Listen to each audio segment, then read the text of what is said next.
Once there swam a majestic blue whale. She was rare in scope and song, and she sang every day into the blackness of the sea, calling and calling for her pod.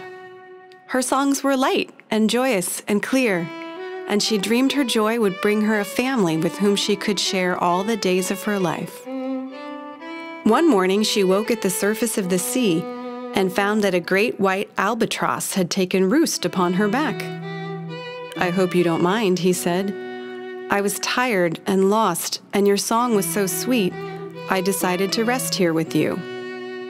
The whale was surprised, but flattered by the compliment, and glad of the company, so she agreed to let the great bird stay with her for a time. Morning turned to night, and together they observed the sky change from orange to deep black. The whale had never seen the sky through its phases, and had surely never seen the stars. She sighed and gasped, and her eyes grew wide as dinner plates. The albatross told her everything he knew about the wind and the clouds and the sky. He told her stories of faraway mountains, of trees and sand dunes, and of creatures of the land. He drew shapes for her in the stars.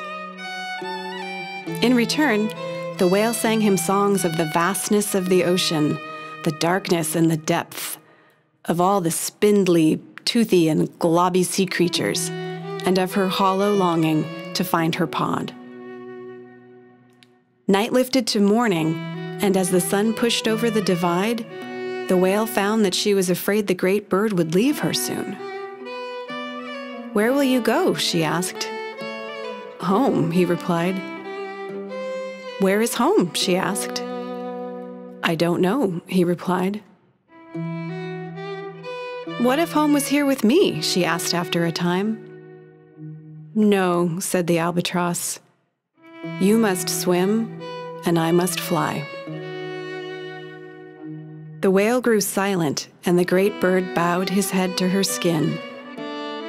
"Will you remember me?" asked the whale. "How could I forget the songs that reveal all that lies beneath the surface of the sea?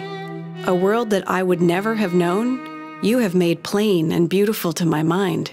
I can never forget that. Will you remember me?" The whale drifted in silence for a time. When she spoke slowly. "I have been swimming and singing for many years. All of these years I have been alone, but not lonely. After listening to your stories and singing my songs to you, for the first time in many years, I know that when you go away, I will know what it is to be lonely, and I will miss you greatly. It is impossible to forget someone when that someone is missed so dearly. I will miss you too," said the great bird. They floated together in silence for a while, warming themselves in the sun. As it set on the third day, the great bird stood and stretched his wings wide. "Thank you, whale heart. You have made this world more beautiful to me than I knew it possible, and I am grateful." As he lifted himself on a warm updraft to sail toward the horizon, the whale dipped slowly to the seafloor, and for the first time in her life, she sang a song of loss. It was the most beautiful song he had ever heard.